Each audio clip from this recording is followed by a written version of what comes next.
Good day, and welcome back to our channel. What a lovely day it is today.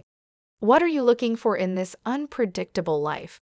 Be committed to loving yourself. Take care of your heart and soul. Give yourself permission to be all that you can be, and you deserve the very best in life. How did we go from being a tiny baby who knows the perfection of itself and of life to being a person who has problems and feels unworthy and unlovable to one degree or another? People who already love themselves can love themselves even more. Think of a rose from the time it is a tiny bud, as it opens to full flower, till the last petal falls. It is always beautiful, always perfect, always changing. And so it is with us. We are always perfect, always beautiful, and ever changing. We are doing the best we can with the understanding, awareness, and knowledge that we have. As we gain more understanding, awareness, and knowledge, we will do things differently. Now is the time to take a look at some of the beliefs that have been running us. Some people find this part of the cleansing process very painful, but it need not be. We must look at what is there before we can clean it out. If you want to clean a room thoroughly, you will pick up and examine everything in it. Some things you will look at with love, and you will dust them or polish them to give them new beauty. Some things you will see need refinishing or repair, and you will make a note to do that. Some things will never serve you again, and it becomes time to let those things go. Old magazines and newspapers and dirty paper plates can be dropped into the wastebasket very quickly. There is no need to get angry in order to clean a room. It is the same thing when we are cleaning our mental house.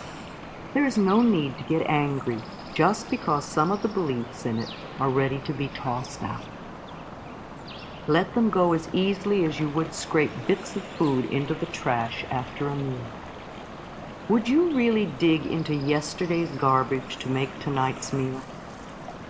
Do you dig into old mental garbage to create tomorrow's experiences?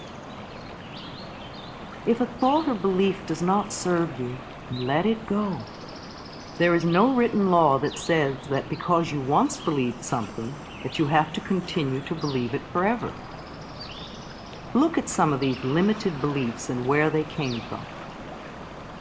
Now let's dig a little deeper.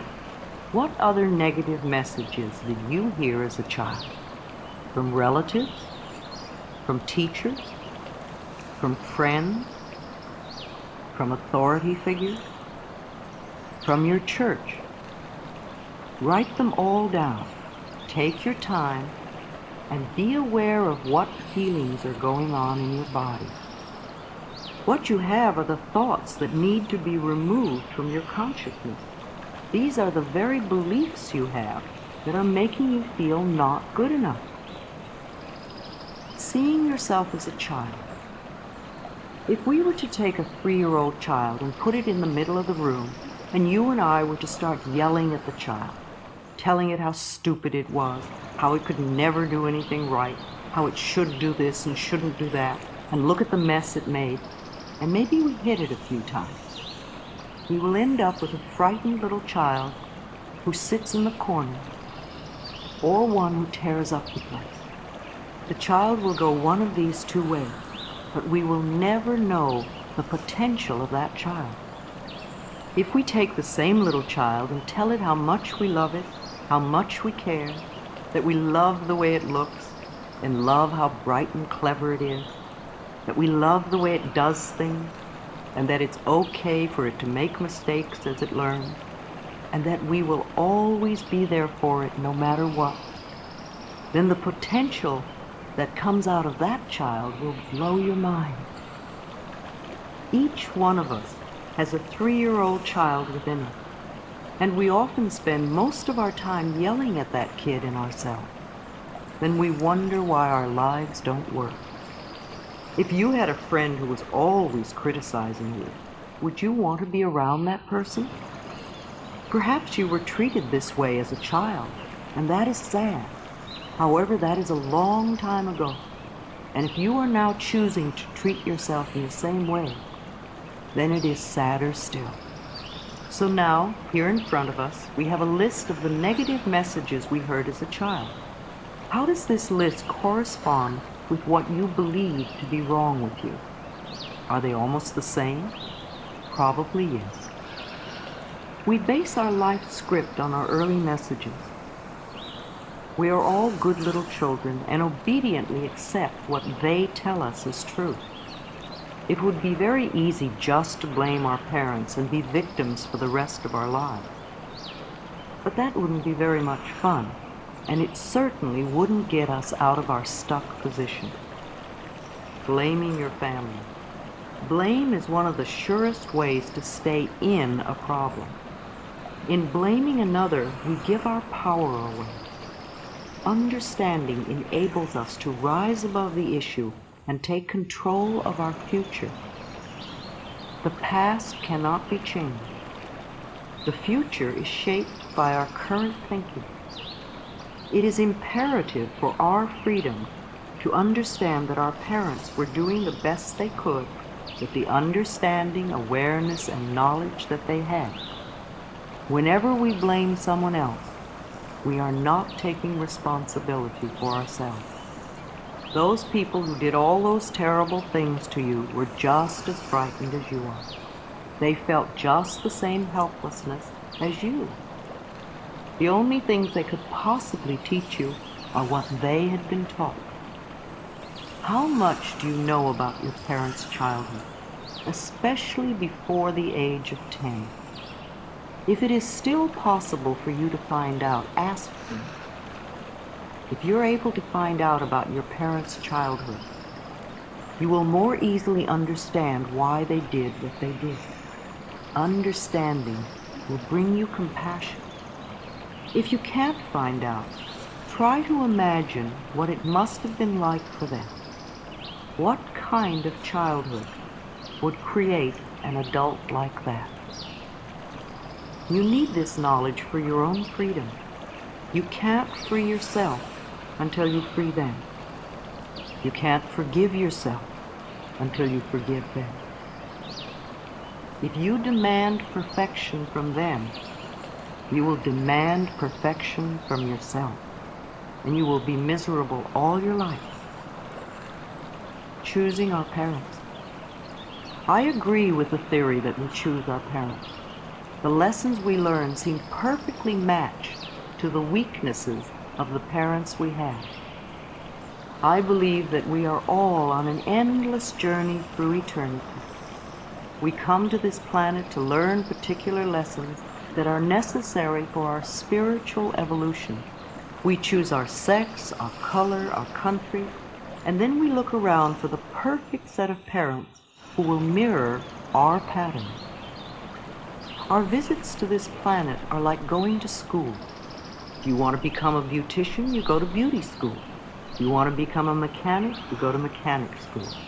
If you want to become a lawyer, you go to law school.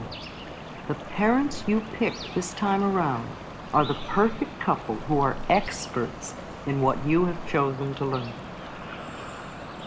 When we grow up, we have a tendency to point our fingers accusingly at our parents and say, "You did it to me." But I believe we chose them. Listening to others. Our older brothers and sisters are like gods to us when we are little. If they were unhappy, they probably took it out on us physically or verbally. They might have said things like, "I'll tell on you for," instilling guilt. "You're just a baby, you can't do that. You're too stupid to play with us." Teachers at school often influence us greatly.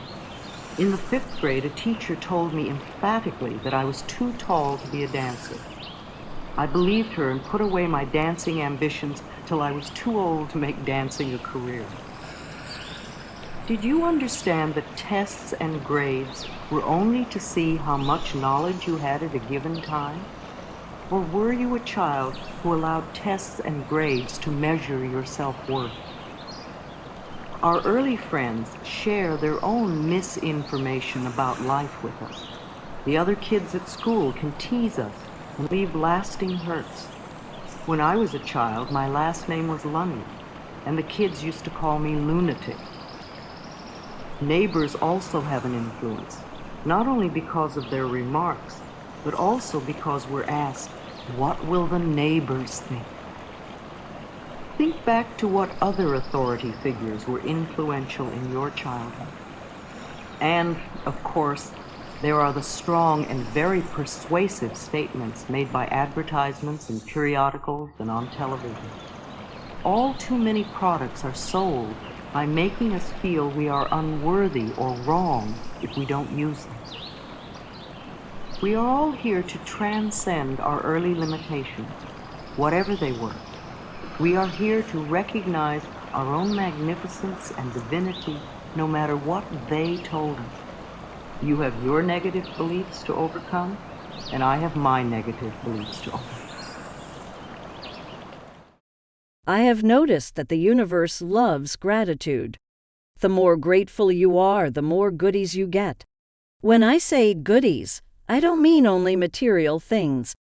I mean all the people, places, and experiences that make life so wonderfully worth living. I rejoice in what I have, and I know that fresh new experiences are always ahead. I greet the new with open arms. I trust life to be wonderful. That person who is the hardest to forgive is the one who can teach you the greatest lessons. When you love yourself enough to rise above the old situation, then understanding and forgiveness will be easy, and you'll be free. The simple part is every thought we think and every word we speak is creating our future. If you change your thinking, you can change your life. Thank you for your time. Our mission is to reveal the truth in order to transform lives in difficult situations. Don't forget to leave us a comment and to subscribe. We'll see you soon in the next video.